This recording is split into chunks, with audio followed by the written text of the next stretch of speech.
Hello, everybody, and welcome to another Sunday service with the Atheist Reformation. Joining me, Good. as always, is my co-host Harry, who does understand that the secret of good comedy is timing. Uh, how are you doing, Harry? I'm doing well. It's tragedy plus timing. Anyway, uh, so we've got a few interesting stories for you today. Uh, they were all sourced by Harry this week, so good on Harry. And it also fueled the Atheist Reformation Public Service Announcement of the Week, which is also the title of the show, and that is Crazy Knows No Borders. So, buckle up, Buttercups, here we go. Our first story is going to be about, well, let's just say, if anyone's seen the movie, this one's the sequel called Mississippi Turning. This is one of the rare times that you're starting off with a kind of serious story instead of a joke story. Yeah, I figured I'd start with the serious story, go to the joke story, and then we'd finish out with two serious ones. Okay. You know, mix it up a little bit. All right. So this is talking about how a Mississippi mayor is reversing and will allow a drive-in church with windows rolled up. So the mayor of Greenville, Mississippi, reversed his previous decision and will allow people to attend live drive-in church services during the coronavirus pandemic as long as they keep their windows rolled up. This comes from the Associated Press, and of course, we're pulling this story from The Hill. Mayor Simmons' Wednesday reversal came after he faced backlash and legal battles over his decision to close churches as long as the state's stay-at-home order remained in place. Simmons said people can now attend drive-in churches, but must keep their windows rolled up, according to the AP. He would allow local churches to have up to 10 people in a building at a time for worship services that are also shown on TV or radio, as long as people inside the church follow social distancing guidelines. Greenville leaders put a local order in place on April 7th that said all churches in the city would be closed for in-person and drive-in services as the statewide stay-at-home order was in place. And so this comes down to went all the way up to the federal government in that Attorney General William Barr said that the Justice Department filed a memo in support of the Mississippi Church on Tuesday. So let's see if we can take a look at that memo.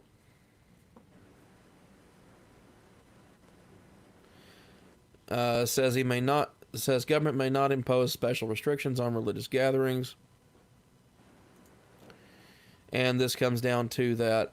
It says, but even in times of emergency, when reasonable and temporary restrictions are placed on rights, the First Amendment and federal statutory law prohibit discrimination against religious institutions and religious believers. Thus, government may not impose special restrictions on religious activity that do not also apply to similar non-religious activity. Okay, with that, I will agree. But if they ban social gatherings and whatnot, then okay. You shouldn't be going to church. Church is a social gathering. Anyway, Harry, what do you think? So I think what's interesting here is that a lot of places, what they did is they had said they were discouraging or they were banning having church services that violated social distancing. That's what most of the places were doing.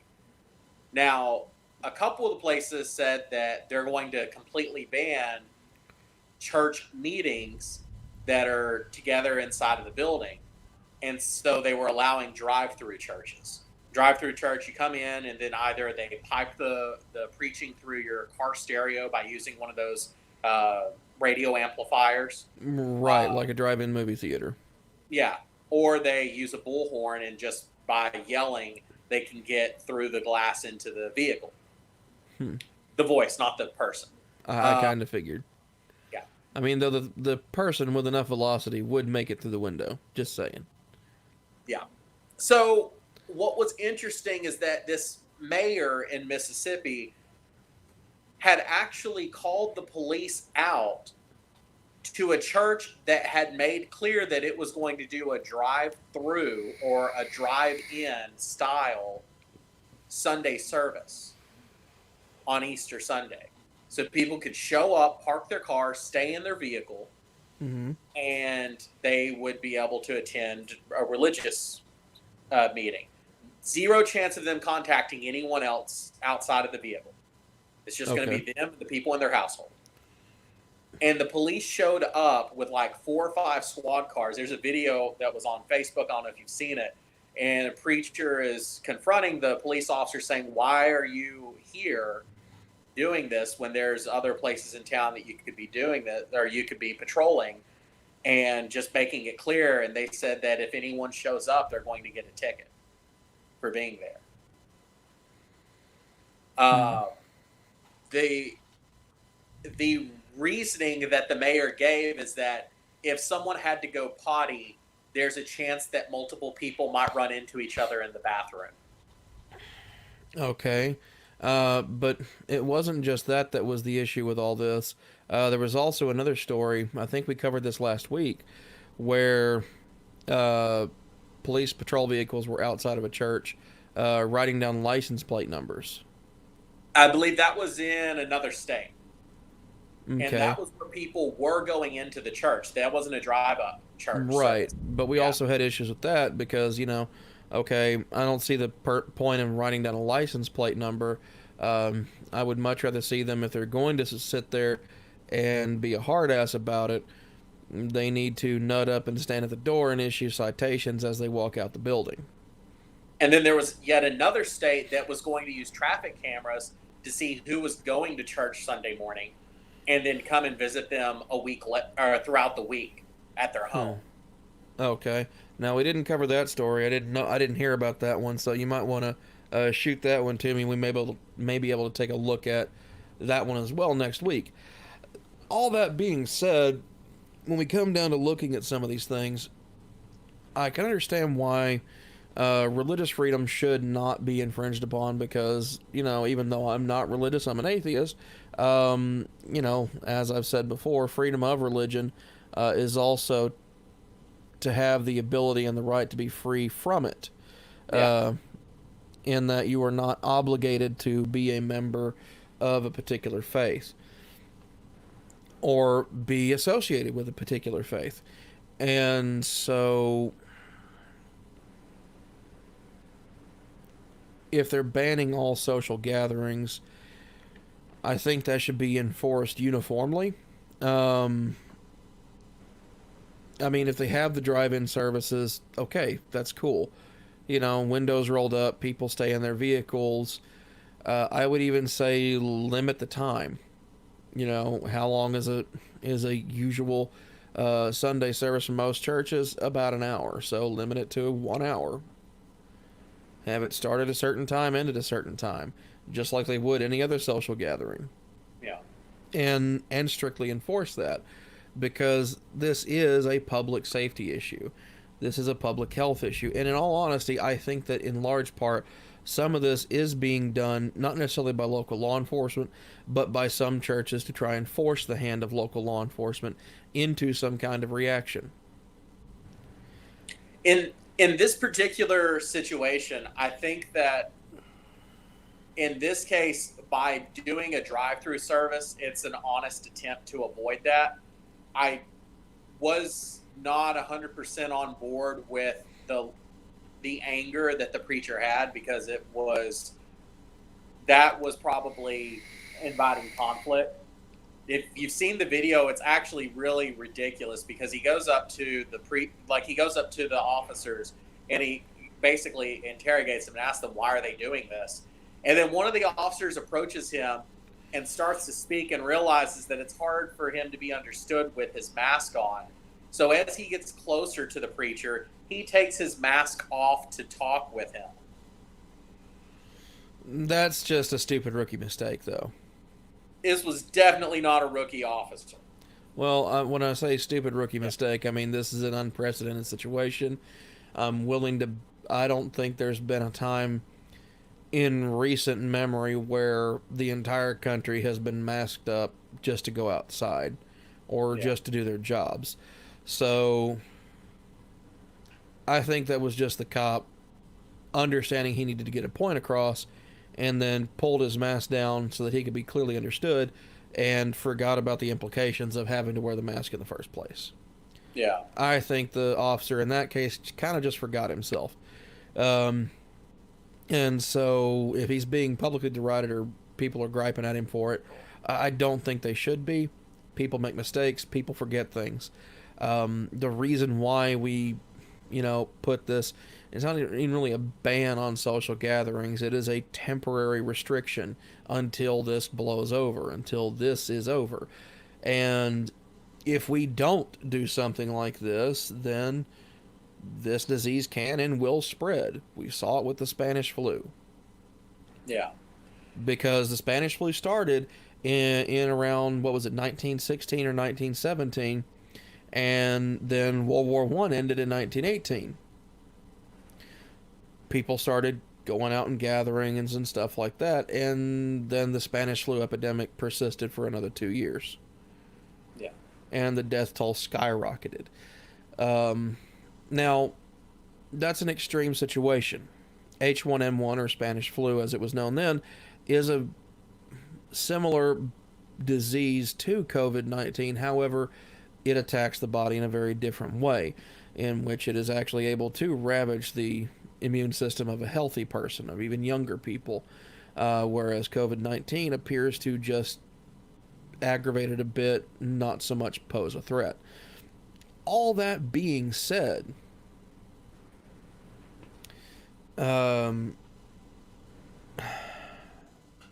it just seems a little weird that with all these regulations, you could allow people to use public parks as long as they maintain social distancing, and you could allow people to go to grocery stores and big box stores en masse with hundreds of people walking around the store, but you wouldn't be okay with someone. Except that they're not allowing that in the big box stores. It's one person per household. I don't know what stores. Well, Walmart. that's a case by case thing, because there's been several stores that I've been to in the last couple of weeks where anyone, like, they're discouraging you from taking your whole family, but people are going in there. But there's no, when people walk by on the aisles, like, you'll get within a foot or two of someone. It's closer than sitting on a pew with someone. But we're not even talking about sitting on pews. We're talking about sitting outside in your vehicle with your windows rolled up. Right. In this case, sitting outside in your car with your windows rolled up. Okay, fine. I'm cool with that. If people want to hold birthday parties like that somewhere, I'm cool with that too. That doesn't bother me a bit. I don't see how you're going to pass out the goodie bags or the birthday cake, but hey, if you figure something out, you figure something out. Well, there are libraries that are holding video game events where you bring your own controller, and then they put the video game up on a projection screen, and then people park in the parking lot as a drive-in, and they can watch, they can play the video game or watch others play video games. They're having video game parties. And the question is, if that's okay, then why were they specifically targeting churches? Something tells me that those things were not going on in that town where that happened, and so they weren't aware of it. I mean, not everybody follows the news. I mean, I personally don't watch Fox or CNN or most of any media outlet. I get my news from places like The Hill, Associated Press, Thomson Reuters. That's where I get my news from. Yeah. And so I don't watch local news. I will check the local news websites to see if there's been a new curfew update, or if there's an update on the number of cases in the local area, that kind of thing. But for the most part, no. Most people aren't going to sit there and watch the puff pieces. Yeah.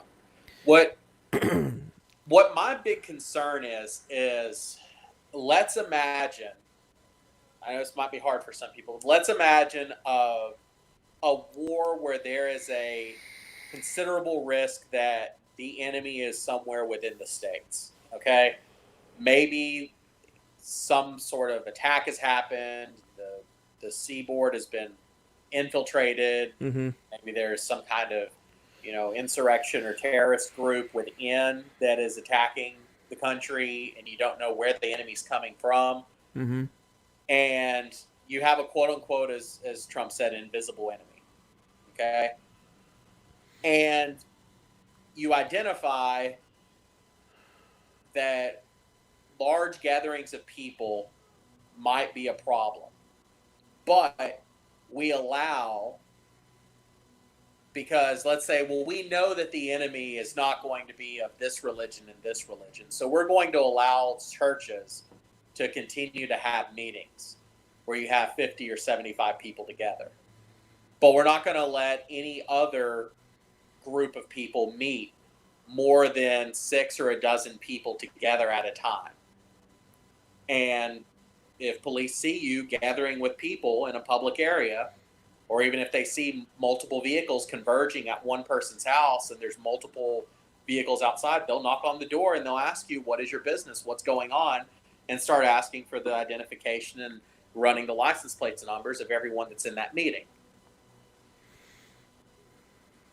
And I think that's the risk that we're looking at. If these sort of things are allowed now and they're not questioned, and we don't have like a narrowly tailored description of why it's okay, and we don't have good justifications for it, we're just accepting it, then that's going to set a precedent for this to be used in the future. And that's what really worries me about the drive-in aspect, is because that's a pretty narrow tailoring. And if you're saying that's not okay, then you're going to have some real questions in the future when something similar comes up. I agree with you on that one. However, what I will say is this, is they could have just made this really easy and just, put a soft temporary restriction just on social gatherings outside the home. Yeah. I'm surprised they haven't put travel restrictions in place. I know they've put travel restrictions on people coming into and out of the state, in which they have to self-quarantine for 2 weeks. However, that's in reference to Texas, where if you come from Louisiana, you have to quarantine for 2 weeks. Well, any of the bordering states. I didn't realize that. I thought it was only Louisiana. No, I think it's any of them at this point. Okay. But yeah. So anyway, I'd say it's time for us to go ahead and move on to our next story on this one. Okie dokie. And let's see. Let me get that set up for us. I feel like our basic conclusion is that we're in agreement on this, but you still feel that people are being stupid by going out. Yes, I still feel that people are being stupid by going out. I really do. Because we understand that this is a public health crisis. Yeah. Everyone acknowledges that this is a public health crisis. There are a few idiots out there who are just like, oh, this isn't real, or this is a government conspiracy, or the government started this and they're going to release another virus, or this, that, or the other. You've got some crazies out there. I just see zero risk of transmission from, if you had a parking lot and you had a PA system hooked up outside and people drive up and they park in every other parking spot, even with the windows rolled down, I don't see any risk of transmission. The problem is, just because you don't see a risk doesn't mean there's not a potential risk. Yeah. We still don't know everything about this novel coronavirus. We don't. We know about its average range of transmission. We still don't really entirely know what its lifespan on a surface is. I mean, there's a bigger risk of having your groceries delivered to your house than sitting in a parking lot with no one in the parking spot next to you, listening to a guy talk. I agree, but also, how are you going to practice social distancing with your own family, which they are encouraging? How do you social distance within a vehicle? Oh, no. That social distancing only applies to people outside of your household. If they live in the same household as you, you can, you're okay. You don't have to social distance from them. I've heard various reports on that from different sources. Some are But encouraging social California, distancing inside the home, some are not. yeah. You know, if I'd say if you're going to distance yourself from somebody or be at least 6 feet away, The then some of the people that you hang around the absolute most would be one of the ones that you need to make sure of are okay or get tested or whatever. In all honesty, I don't know why we're not encouraging more people just go and get tested or working on developing some kind of at-home test kit. two reasons that I know of. One, because we don't have the resources to run the test kits. That's still a problem. And reason number two, um, testing yourself is they're starting to do that now. At least in Houston, they are. But the problem Okay. is that you have to jam that swab Yeah, much nasopharyngeal higher up than swab. a flu. Yeah. You got to get it way up in the back of the nasal cavity, and it's most doctors have said that it is basically impossible for a person to do the test themselves because they will not push it far enough. Which Hmm. means even if you do an at-home test, you're going to get a false negative. You won't get an actual reading. Yeah. Well, there was supposed to be some other kind of test that was coming around that did not require the nasopharyngeal swab. Yeah. Because that's like tilting your head back, shoving something up your nose, and then navigating partially out of the sinus cavity and swabbing essentially the back of the throat. Yeah. I had a So, friend that did it, and he said he honestly feels like someone stabbed his brain. yeah, I can imagine so. But anyway, we may not have that to worry about much longer based on this next story because this new group called Happy Science thinks they know the truth. Yeah. Oh, yeah. It's great. And I Happy also science not claim. endorsed. Say what? Happy science not endorsed by atheism. No, not at all. Happy Science not endorsed by me in the slightest. They claim that they can cure COVID-19. Granted, they also claim they are also led by a man who claims to channel Buddha, Jesus, and Freddie Mercury. As well as Barack Obama, who is still alive. I know, it's a little weird. Says that he can defeat the coronavirus. For a fee, of course. I mean, you wouldn't be a good televangelist, cult leader if you weren't charging for it. I mean, in all honesty. Yeah. So, when New York went into lockdown last month, emissaries of a religious group called Happy Science showed up in a ghostly Times Square to deliver a peculiar end of days gospel. They wore ritual golden sashes and huddled in a semicircle.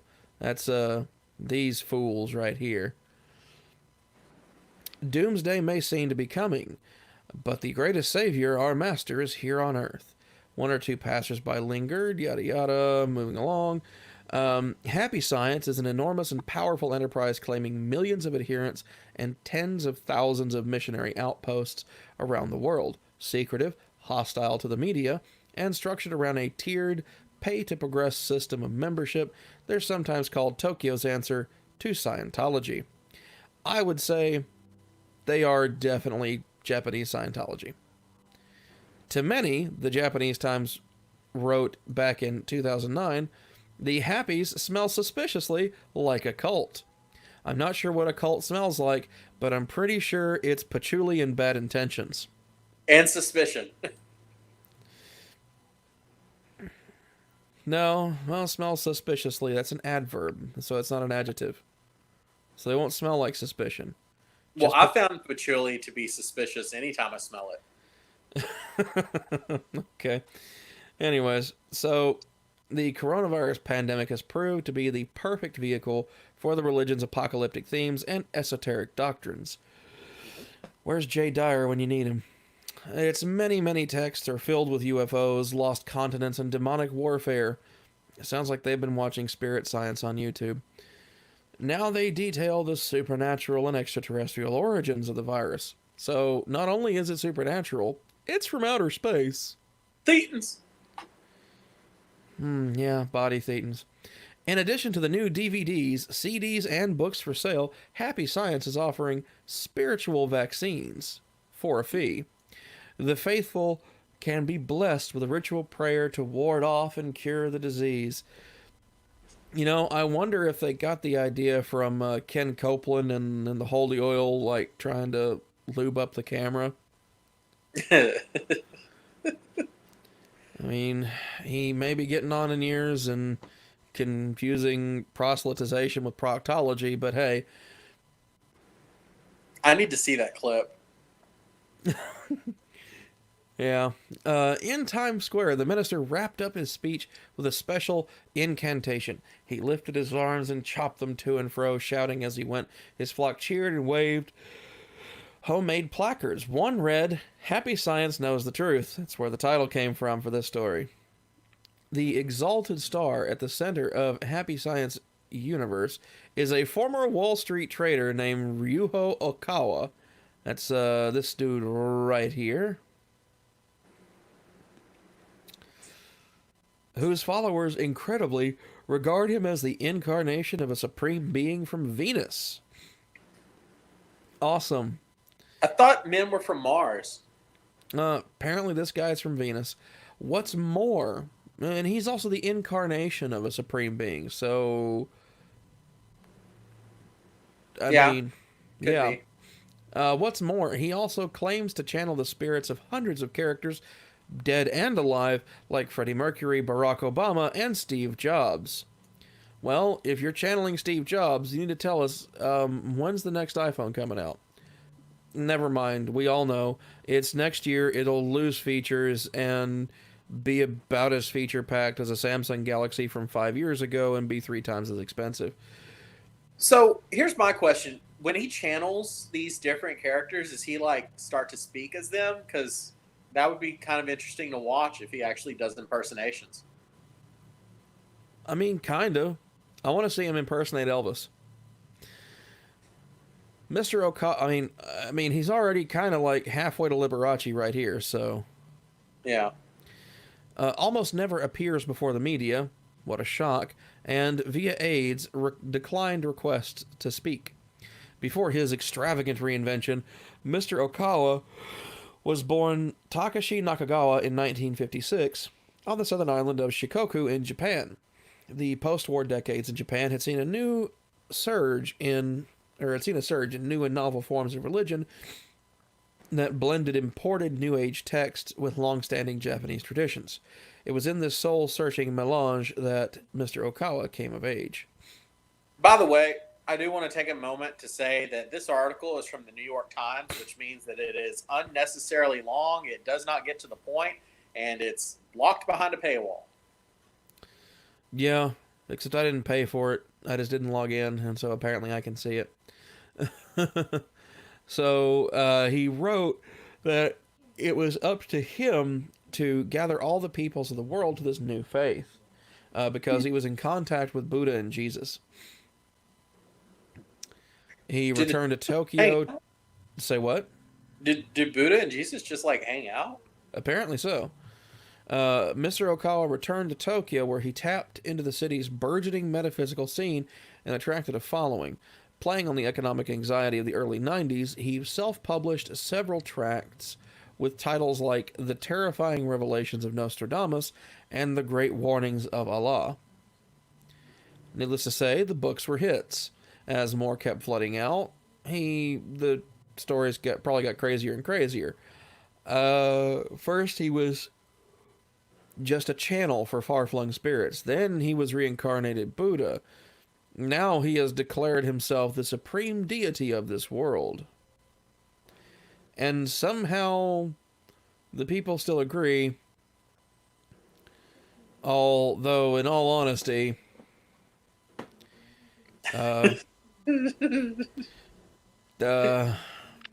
love the picture of the guy taking it way too seriously there on the right. Oh yeah.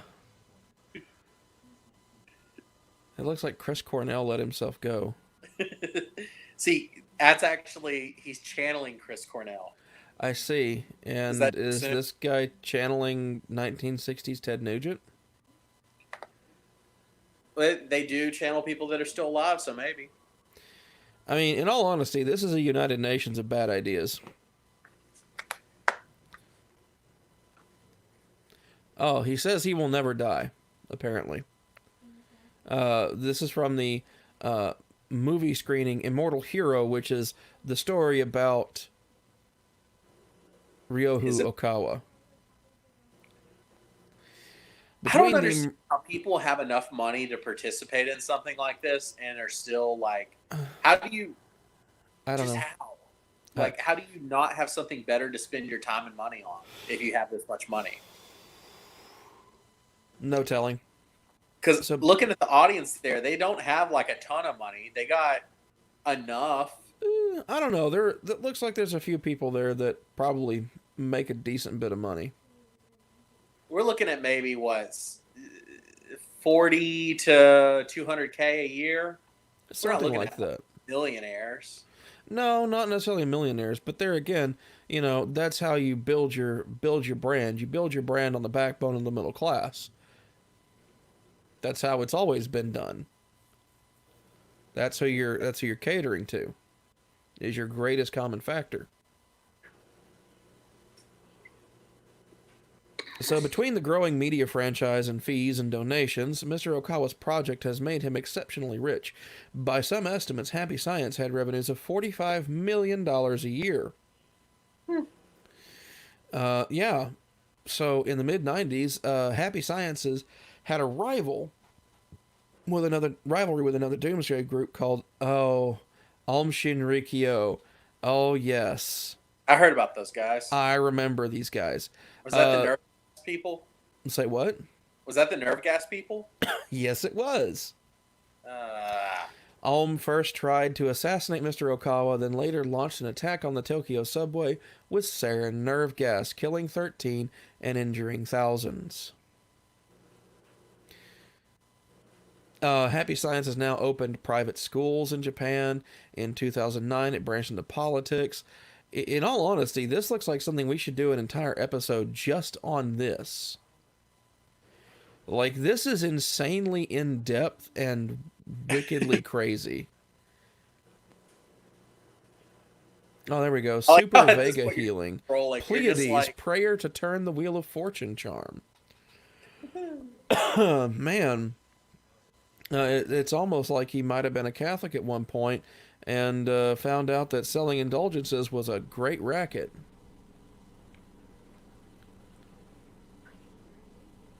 You must knock out... In one video clip, he advised you must knock out the coronavirus with your El Cantar belief.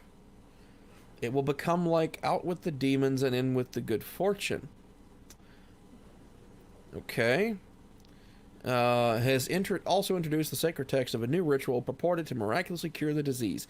It is conducted in private at temples in exchange for donations.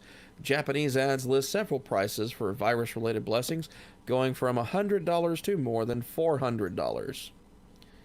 Okay, so that's something culturally we need to put into context. I think that paying for blessings is a normal part of some religious beliefs in Japan. Yeah, well, no, they don't necessarily buy blessings. They buy charms. This goes back to some of the older spiritualities that float around there, like Shinto Buddhism, things like that. It's mostly down to ancestors and things of that nature. However, with this essentially being Japanese Scientology, this takes on a whole new level of bad. Yeah. Because the charms and quote-unquote blessings that are sold normally are things like Nico cats, money frogs, things like that. They're little, like, tchotchke trinkets that you buy for a couple of bucks. And it's almost as much for the novelty as it is for, rather than an actual belief in that it's going to do something for you. But can't you also, like, pay for prayers and for... like religious ceremonies? Like you basically, it's different because here in America, like you go to church and the priest does something like has a sermon and everything planned out for the week for the congregation. but I want to say that there's some parts in Shinto where it's basically like a private detective. Like you go up there and you say, "Hey, here's the ceremony that I want. Here's the money," and they conduct it. Kind of like how we would do with a marriage or a funeral. Perhaps, but I'm not entirely sure if that's actually commonplace. I mean, that being said, also may not be all that surprising. I mean, this is a not to be overly critical, but they didn't actually, make child pornography illegal until the late 90s. Yeah. So, I mean, some things they just may not be entirely caught up on.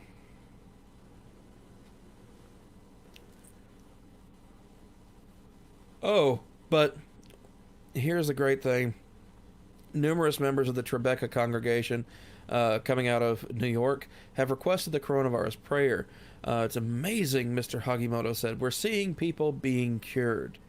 In the early days of the virus, Happy Science had proudly kept its Manhattan doors open for business even as some churches closed. But as infections in the city soared, the temple announced that it would lock up. Beginning this month, Happy Science will administer spiritual vaccines remotely. Got to keep that cash cow mooing. So, my question is the vaccine not working, or is it just so expensive that people can't afford it? Because there should be no reason, if you have the cure, that you would have to lock your door. I know, right? Well, I don't know. Let me take a look-see here. There was a link to something up here. Let's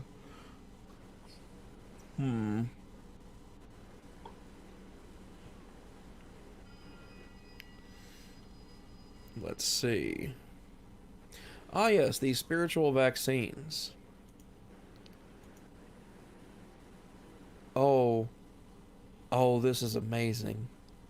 This is from Happy Science Europe. Tell me if you can hear this. I cannot. Okay. Well, I'm going to have to go through and share just this precise window for us to see this. Oh, whew, this is going to be good. This made your whole month, didn't it? Maybe a little bit. Maybe a little bit. Oh, wait, I didn't select show audio. I hate that it does that.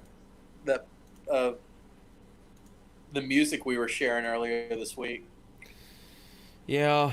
I really feel bad for Wes Scanlon, though. Anyways, here we go. Can you hear that now? Yeah. Okay, so let's start this over. It's only a minute long. When the whole world is in terror. Oh, this is amazing editing. We pray. Like, this is just great. That looks like the person who starred as Ryohu in that movie. From the threat of coronavirus. It's one word. You got to get it right. Maybe that's why it's not working. They're treating it as two words. The threat of corona? I mean, maybe. Yeah, see, the infection of novel coronavirus. Yeah. Originating. See, they're separating it into two words. Maybe that's why it's not working. If you'd like to protect your loved ones, you can join our prayer at our temple. Really? I'd like to know more. Oh, of course we welcome donations. Of course you welcome donations. And there again. Oh, overcome fear by the power of faith. Oh, that pisses me off. Now, that just looks like an O and an R. So, of course, it's not Happy Science. It's Ryohu Okawa's initials. I thought it was like a messed up copyright symbol. No. Well, then it wouldn't be a copyright symbol. The R in the circle is trademark. Oh. Yeah. So, no, this is R-O. This is Ryohu Okawa. So.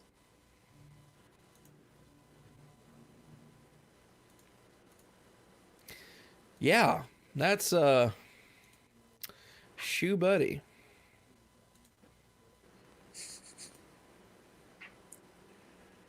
Well, Oh yeah. man. Oh man. That's something else. That is something else. Mm. Oh. Whenever I go and find articles, I sure do get doozies. I think we might actually have to make like just a straight line video just about that story and these assholes. Did you read this before you started the show, or did you just decide you're going to like jump into it today I and prefer bite I off more than prefer to you just do? jump into most of these, especially the ones that you send, just because I like to provide my first reaction to things. Okay. But yeah, no, in no uncertain terms, fuck those guys. They are as bad as Scientology, if not worse. But one thing I will say for Scientology, you know what? At least they don't skimp out on how much they pay their video editors. That's true. So And yeah, also, Scientology has never gotten to a gang war with actual terrorists. this is also true. This is also very true. So anyway, I would say let's take a look at our next story. Yippee-ki-yay. No, not Yippee Ki Yay. This is not our Shakespearean story. This is our pop culture reference called Project Fundamentalism. Okay.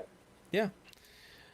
Talking about how Saudi Arabia's religious project transformed Indonesia. And this is rather interesting. This is a long read. This comes from The Guardian. So you may want to take some of this with a grain of salt, but at the same time, they do get a few things right from time to time. So, the world's largest Muslim majority country was long considered a tolerant place, but thanks to Saudi money and influence, it has taken a sharply conservative turn. Let's see how it goes. So, skipping this part, it was November 4th, 2016. They had come on buses, planes, and on foot from all across Java and even from other islands to participate in the largest Islamist demonstration in Indonesian history. A cleric named Razik Shihab, hopefully I pronounced that correctly, states that they came to the palace to enforce the law, that desecrators of the Quran must be punished. We must reject the leaders of infidels. He said, referring to Baski Tiahaja Purnama, the Chinese Christian governor of Indonesia's capital city, who is known as AHOC. If our demands are not heard, are you ready to turn this into a revolution? The crowd screams, we're ready.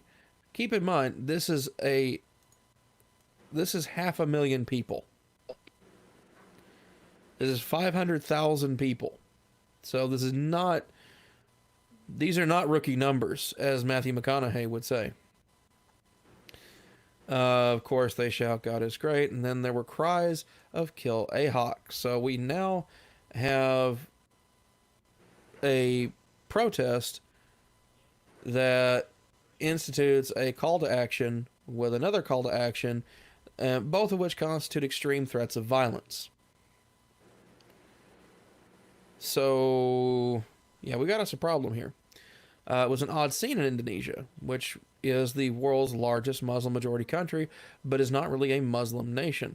Officially, it is a multi-faith country that protects 6 religions equally, where race and ethnicity have been tacitly eluded from political discourse.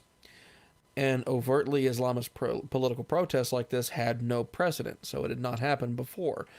In theory, the rally was organized by the Islamic Defenders Front, or in their language it's FPI, led by Shihab, to accuse AHOC of blasphemy against Islam and call for his removal from office. But in practice, this was less about AHOC and more about displaying the piety and political power of Muslim Indonesians, and it worked. The city shut down all its major arteries that day at the second protest on December 2nd. The president of Indonesia himself showed up unannounced and prayed with them. So the following April, Ahok lost his bid for re-election as the governor of Jakarta. A month later, at the end of a show trial, he was sentenced to 2 years in jail for blasphemy. That rally turned out to be a turning point for political Islam in Indonesia. The next election was waged largely on the terms set by the events of 2016. Both candidates played up their Islamic credentials. Today, the vice president of Indonesia is a man who was once the nation's chief Muslim cleric. But Shihab is not enjoying the fruits of his labor in Indonesia. He lives, instead, in Saudi Arabia. After the Jakarta gubernatorial election, he became embroiled in a sexting scandal.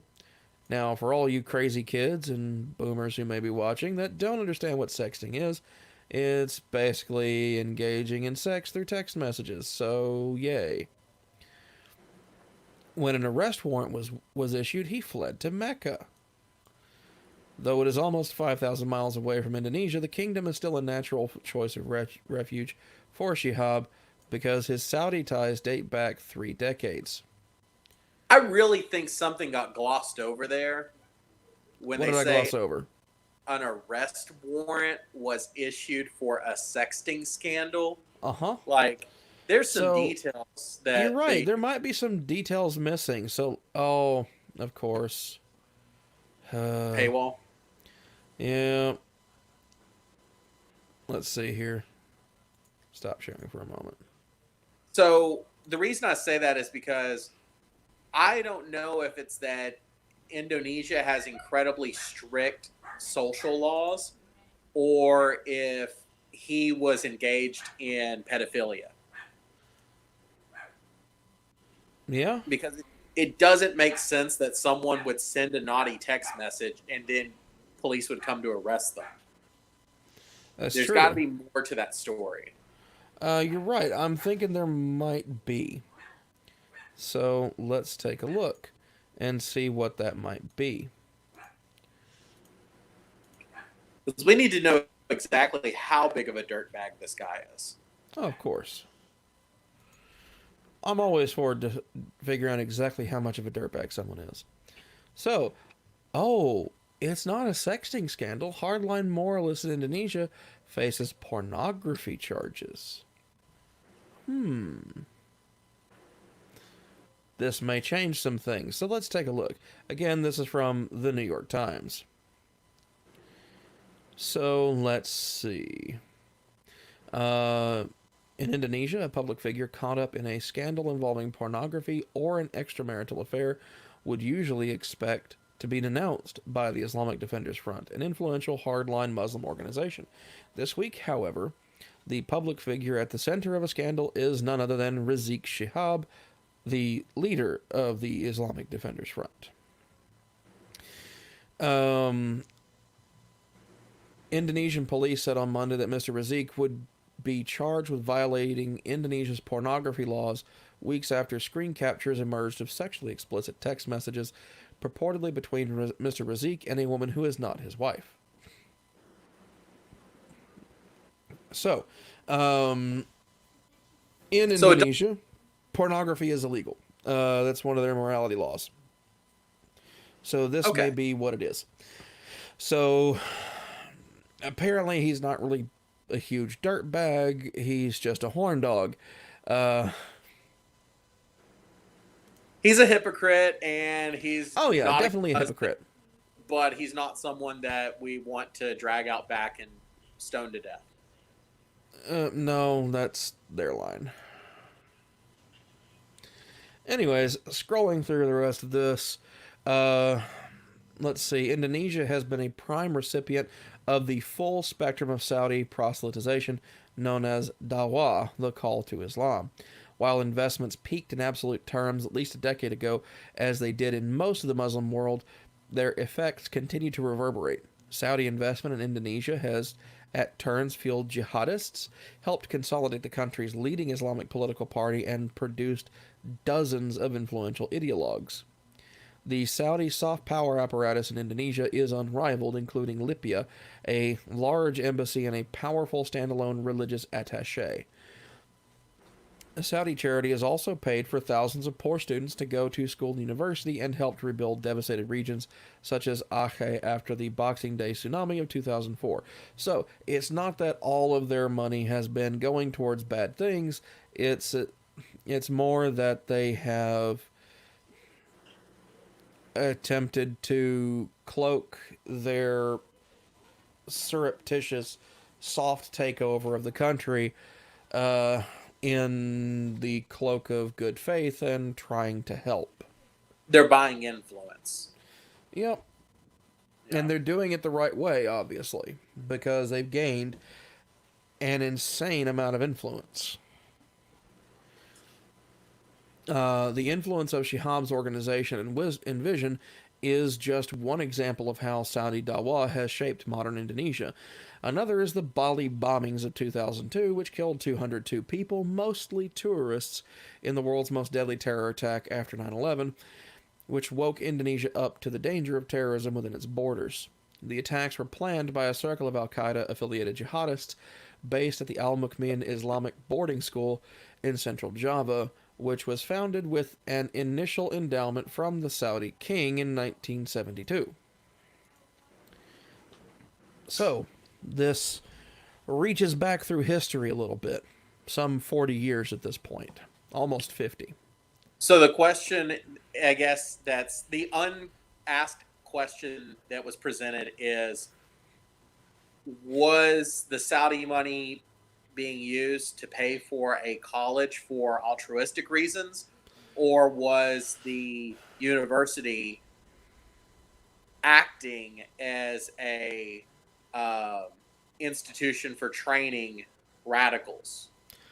That remains to be seen. We don't seem to have a lot of information on that. Beyond such flagship investments, an equally pervasive legacy of Saudi proselytization in Indonesia has been the rise of virulent religious intolerance. In addition to the commonplace harassment of Christian groups and the show trial of Ahok, its most prominent Christian politician, Indonesia is now a country where there is a national anti-Shia league, and mobs have driven Ahmadiyya Muslims from their homes into refugee camps. It's not for nothing that when Barack Obama, who spent 5 years in Jakarta as a child, returned to Indonesia in 2011, where he remarked on the more fundamentalist, unforgiving interpretation of Islam he now observed in the archipelago. He attributed this to Saudi influence. This is not something that comes from Donald Trump. This is not something that comes from George W. Bush. This came out of the mouth of Barack Obama. Yeah. So, when I read that, I was like, whoa. Yeah, that's some serious stuff. What Obama was picking up on was the concept of aribasasi, ambitious in theory and even more influential in practice. Aribasasi is one of the first Indonesian words that this journalist learned when they moved to the country in 2016. It's a neologism, as you might expect, Arabization. But the concept was used in reference to a whole class of developments in Indonesia: the rise of political Islam, blasphemy prosecutions, the growing popularity of hijabs and burqas, new mosques, louder mosques, new schools, the persecution of religious minorities. Above all, it referred to the relatively new central role for Islam in the culture and political life of a big democracy that was, until 1998, a tightly controlled military dictatorship. The underlying claim was that 5 decades of Saudi Arabia's religious influence in Indonesia was responsible for all these things. Regardless of how true or false this was, the phrase itself pointed to a generalized anxiety over Saudi money in Indonesia and the world. It seemed to explain how a tropical archipelago supposedly famous for its tolerance by the time the writer got there caught up in a culture war over everything from the acceptability of Santa hats to dating, a safe haven for hardline Islamists, and even the home of a few hundred people who joined Islamic State. That's ISIS. Saudi Arabia's global export of Wahhabism, a puritanical and intolerant movement founded in the 18th century that foregrounds a literal reading of the Quran and seeks to eradicate deviant regional traditions has been discussed frequently in the post 9/11 world, where religious conservatism is often considered synonymous with extremism and terrorism. But the actual effects of Saudi proselytization were poorly understood. It's not just the Saudi government that spreads Wahhabism. International Saudi actors include universities, an Islamic Affairs State Ministry, several state-adjacent global charities such as the Muslim World League, one-off regional relief efforts, and independent businessmen. Let me go ahead and stop right there and clarify something for the audience so it doesn't get too dry. over. Well, whenever they say it is trying to stomp out deviant behavior, it's everything that's not Wahhabism. That is correct. And just so people know exactly what we're talking about, a lot of times different religious groups will deem certain behavior, such as drinking alcohol or smoking tobacco or using a vapor, to be considered deviant. Yes.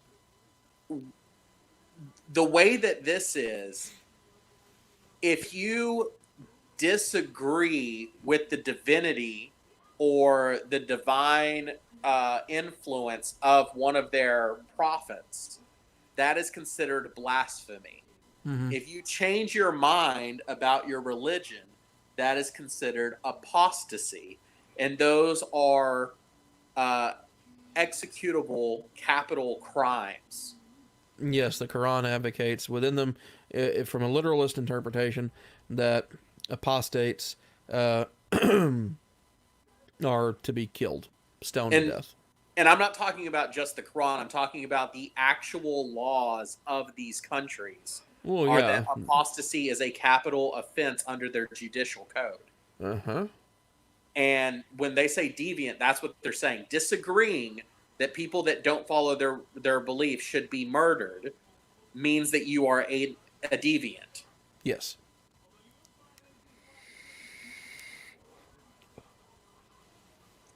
Yeah.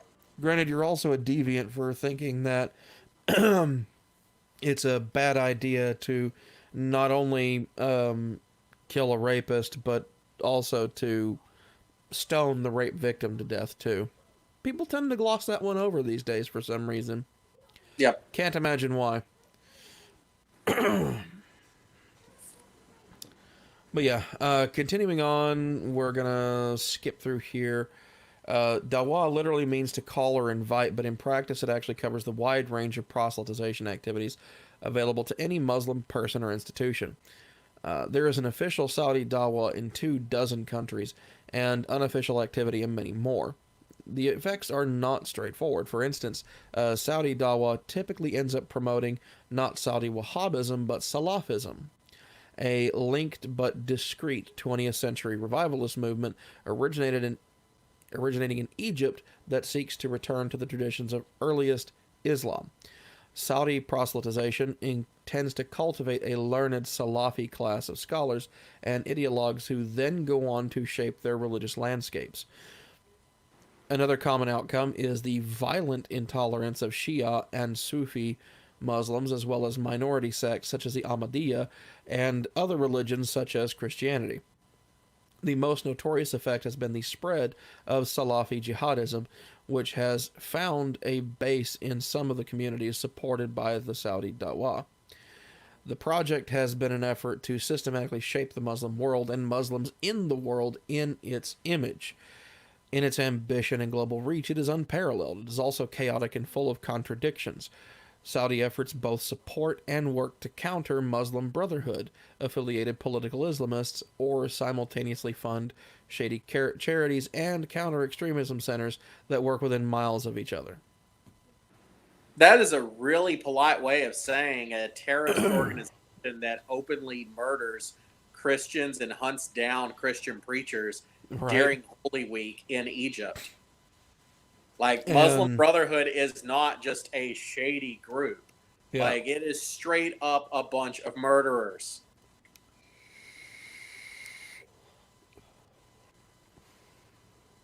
And I can't remember, was it Muslim Brotherhood, Arab Spring, or just a Wahhabist group that killed what was it? The French comic artist that drew Muhammad or something in a French newspaper. That Um, was years and years ago. I think it might have been someone that was acting under the direction of the Muslim Brotherhood, but I don't think they were directly responsible. I Mm. think it was someone actually in France. Was it France or Denmark? I thought it was France. I I'd have think it to was look that up to France. I think find the it. guy in Denmark was threatened. I think you're right. You Anyway, talking about Charlie Hebdo? maybe. One of them was threatened, and I think one of them was killed. I can't remember which one was which.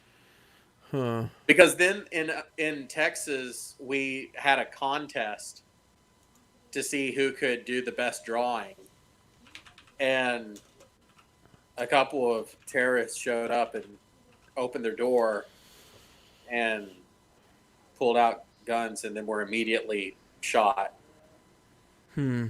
because it was Dallas, Texas. Anyway, we're gonna move on with this. This is almost over. We're gonna go through here. Say it's almost over, but your cursor's halfway down. I know, right? Well, I can summarize one other part I in here. would say, yeah, just go ahead and summarize the last bits because this, in and of itself, could also be an entire episode unto itself. Basically, Saudi Arabia keeps trying to get influence. They've been successful to some degree, but they've also kind of completely lost track of where their money's going. And now there's actually some groups that have combined Islam with a local spiritist pagan religion, and they climb to the top of a hill for pilgrimage and have orgies up there. Oh, that's fun. And yeah, so they have no idea what religion they are anymore, but they're continuing to get funding, and Saudi Arabia is continuing to get political control and sheltering people who are extremists, and anyone who disagrees gets put in jail. And the guy who was the founder, he got put in jail for a few years, got out, lived in the rainforest, and came out, and it's a cluster and a half. It sounds like it, man. All right, well, let's move on from Project Fundamentalism to the Shakespearean reference of the day, fascism by any other name. Would still stink like shit.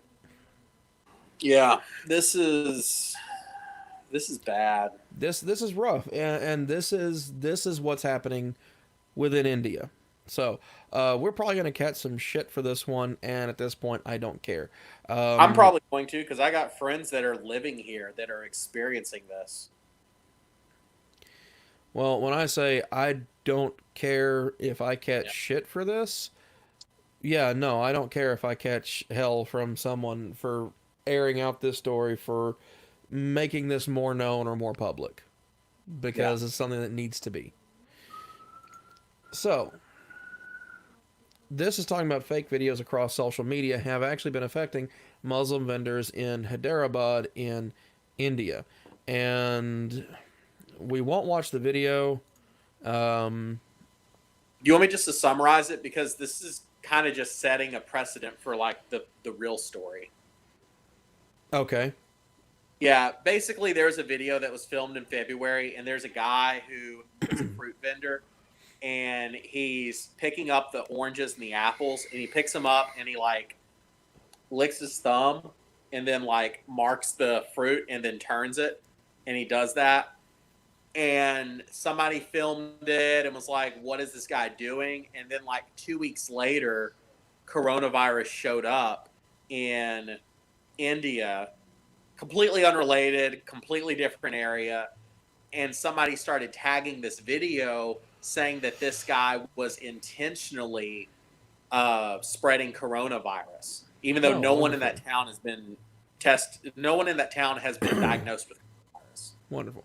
So, looking at this, post the Tbilisi incident, several fake videos are being widely circulated on WhatsApp, Facebook, and other social media platforms, claiming that Muslims in the city are spreading COVID-19 by licking or spitting on fruits, vegetables, delivery food, and utensils.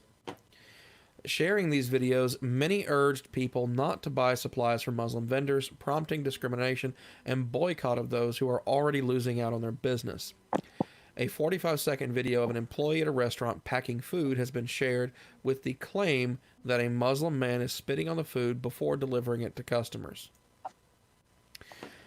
A state spokesperson tweeted the viral video and called for a boycott of such shops. This is an actual politician, a state spokesman, someone who works for the state, has tweeted out that video and called for a boycott of the shops. The video was retweeted over 1,000 times and got more than 21,000 views. According to several fake news busting portals, the video in question is a year old and not even from India. This is not an isolated incident. There has been a deluge of false and malicious posts against Muslims that are going viral with texts such as, refrain from eating things from the market and notice the lowliness of those who wear a cap. Speaking to Express, D. Hema, who works as a house help and lives in a Muslim-dominated area near Begumpet, said after the Tablighi reports, many such videos are doing rounds on WhatsApp, due to which we are scared of buying supplies from Muslim shops. When we inquired with Muslim meat and vegetable shop owners in the city, they seemed to be scared and quick to dissociate themselves from Tablighi Muslims. We know that these videos and rumors are going around for the last few days, due to which our sales have also seen a dip. But I hope people will not believe in all those rumors, as they have known us for the last many years. A particular fruit vendor lamented in Prakash Nagar. So, I think it's a little weird that it said that the video is from a year ago. Maybe that's a different video, but the main video that's getting shared, I found a couple of other articles where they were talking with the daughter of the guy who's in the video. And on one hand, the thing that I will agree with is that apparently the person that took the video did turn it into the police, and then they visited the guy and they sanctioned him, gave him a ticket to stop it. I agree with that. What I disagree with is... Well, yeah, because it's just not sanitary to be like licking your hands and then handling raw produce that you're going to sell to people. Of course. Yeah. What I disagree with is that apparently the guy does have some mental impairments. Might be suffering from dementia or some other thing. His daughter had alluded to and said that he actually borrows the cart when he goes into town to sell fruit to make extra money. Okay. And when the police cited him, they beat him mercilessly. Really? Yeah. Now, it's unverified if that's actually his daughter or someone claiming to be his daughter. But that's another side of the story that wasn't in this article, is that someone did turn it into the police, and then apparently the police beat a man with a mental disability. Well, that's just peachy, isn't it? And It's if honestly anyone detects that as not being sarcasm, you need to get your head checked. Yeah, it is. It's honestly, as horrible as this is, not very surprising given the kinds of stories I've seen in the past 8 months. Yeah, I agree. This is ridiculous. But it seems as though the situation has gotten worse. Note that the byline on this was published on April 7th. Yeah. Now we're going to take a look at another side of this story of fascism by any other name, in particular from Al Jazeera. This was posted on April 16th, so this is only 3 days old. India hospital segregates Muslim and Hindu coronavirus patients. A government hospital in Gujarat state separates patients on religious lines, triggering accusations of apartheid. In what many are calling a case of apartheid during a global pandemic, a government-run house in Ahmedabad, the main city in the western Indian state of Gujarat, has segregated coronavirus patients based on their religion, claiming the order came from the government.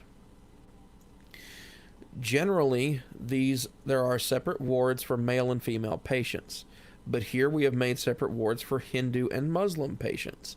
It is a decision of the government, and you can ask them, coming from a Dr. Gunvant H. Rathod, the medical superintendent of Ahmedabad Civil Hospital. They told the Indian Express newspaper this in a report on Wednesday. This state is governed by the Hindu nationalist Bharatiya Janata Party, which also governs the country. Narendra Modi was the state's chief minister for nearly 13 straight years from 2001 before he became India's prime minister in 2014. When Al Jazeera called Jayanti Ravi, the principal secretary of health in the Gujarat government, about the segregation of patients on religious lines, her personal assistant took the call and suggested we speak to Dr. Sanjay Solanki, the resident medical officer at the hospital. I have no idea, the personal assistant said without revealing his name. Solanki in turn asked Al Jazeera to speak to Rathod, saying that that guy was the right person to talk to. And Rathod did not answer the phone calls made by Al Jazeera. Meanwhile, the state's health minister and deputy chief minister Nitin Patel told Al Jazeera that nothing of that sort had happened. Whatever is needed to give people the best possible treatment is being done. Says that the state's health department also put out an official statement calling reports of separate wards for Muslims and Hindus baseless, even though this appears to come from the mouth of the medical superintendent of that particular hospital.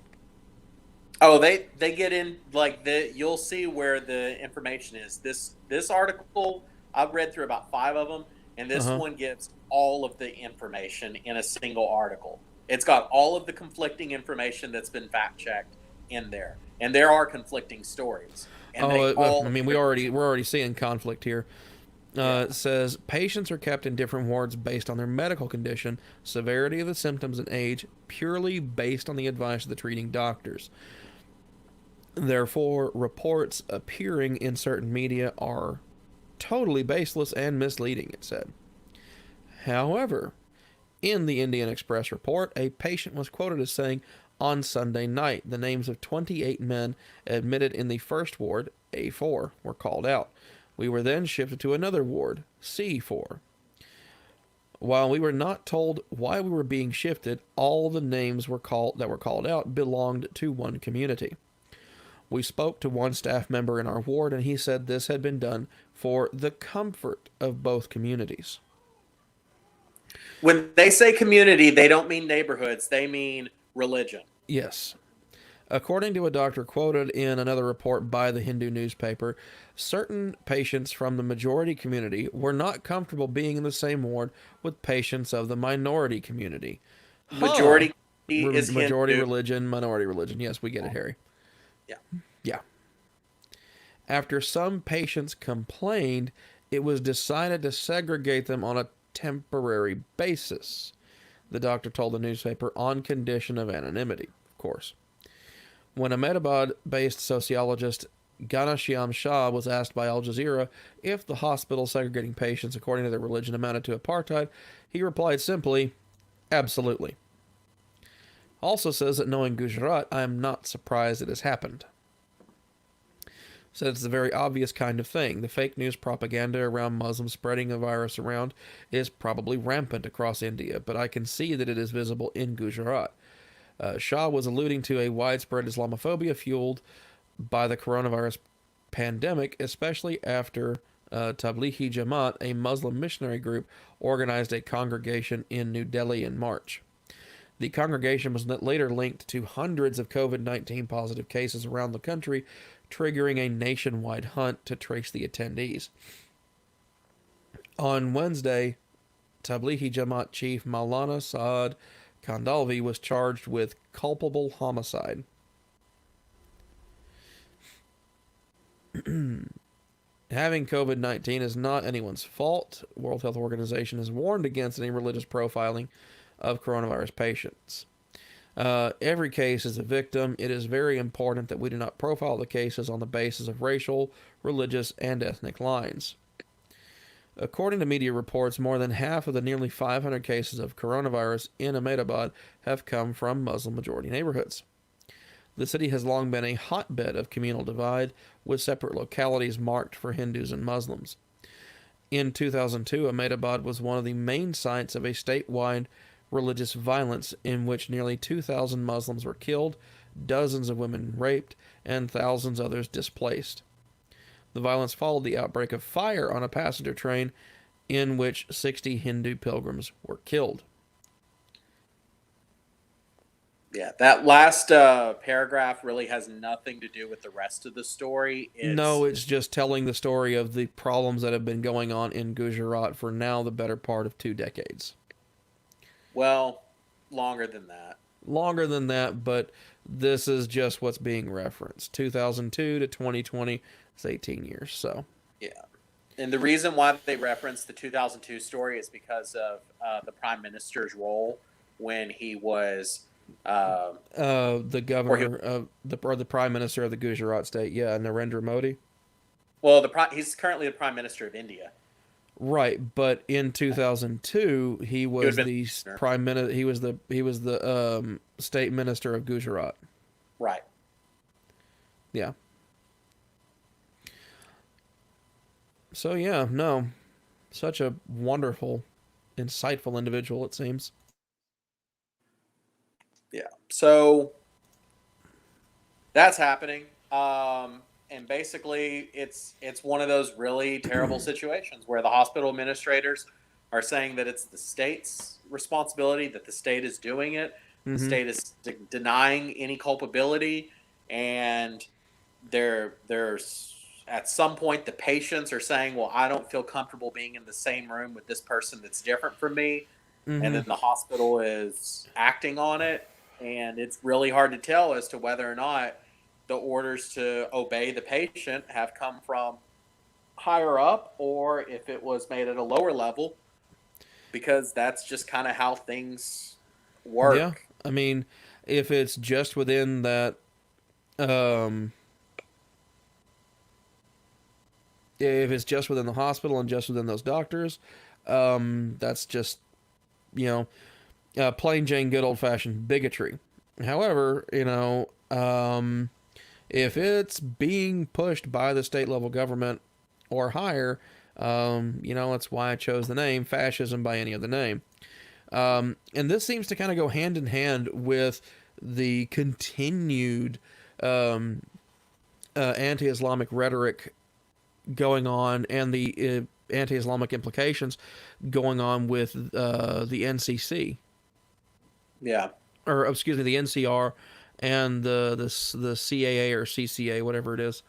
The New Citizenship Act and the New Citizenship Roster. It's all being pushed by the BJP, which is the political party of Narendra Modi. Yeah. Who is the ruling political power in the Gujarat state while all this is going on. Everybody keep that in mind. I will say one thing to the defense of this cluster of a story that's going on, this complete tragic scenario, is that honestly, if something like this were to happen in America, we probably would also have very conflicting and unreliable information because of HIPAA protections. Yes, we would for HIPAA protections. However, something like this most likely would not happen in the United States. Not currently. Right. Yeah. We would have, and just like we have in most of our larger cities that have multiple hospitals or large enough hospitals to do that, they have wards that are set up purely for people who have tested positive for COVID-19, and they are being kept in those wards for the safety, for not only their own safety, but also the safety of other patients in the building. Because one of the biggest things that actually takes people down in a hospital setting is not always what they came in with, but what's called a nosocomial infection, an infection or ailment that is picked up while in the hospital. Yeah. And so we have to take extra special care during a pandemic situation such as this to prevent things like that from happening. This is not something we would probably see in America today. No. But this is definitely something we would have seen in America 60 or 70 years ago. Oh, yeah, no. Back during the days of the Jim Crow South, yes. I agree. This is something we probably would have seen.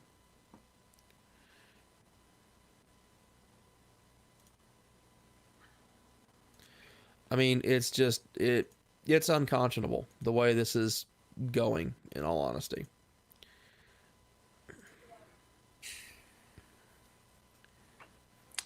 And that is the most depressing way we've ever ended a show.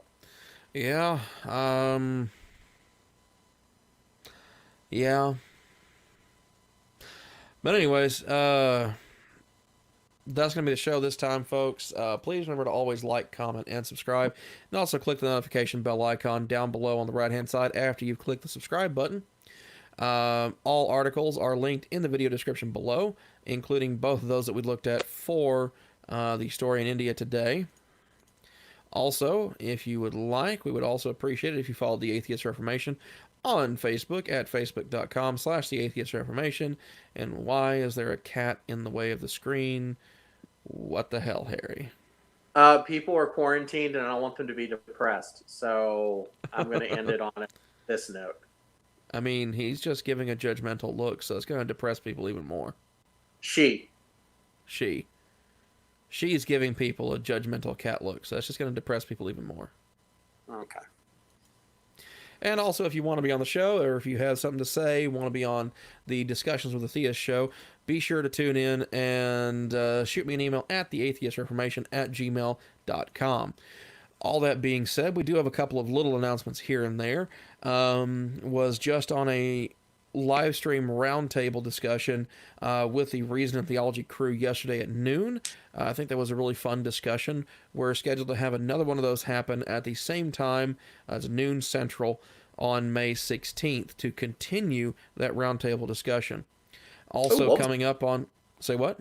What was the topic? Is it possible to know God by reason and revelation? Huh. Yeah. Needless to say, I was the odd man out of that group. But that's okay. That's why I do the shows with them, because I actually enjoy stuff like that. Anyway, continuing on with the announcements. Coming up this Saturday on April the 25th, be sure to be on the lookout for the next installment. That's going to be episode 7 of Discussions with a Theist. Michael Lofton is coming back from the Reason and Theology crew, and we're going to go over our morality discussion as pertains to 3 particular episodes of Star Trek The Next Generation. Nice. In particular, the announcement's already up on YouTube, so you should be able to see it there. However, I did write them down so that people could check them out beforehand if they wanted.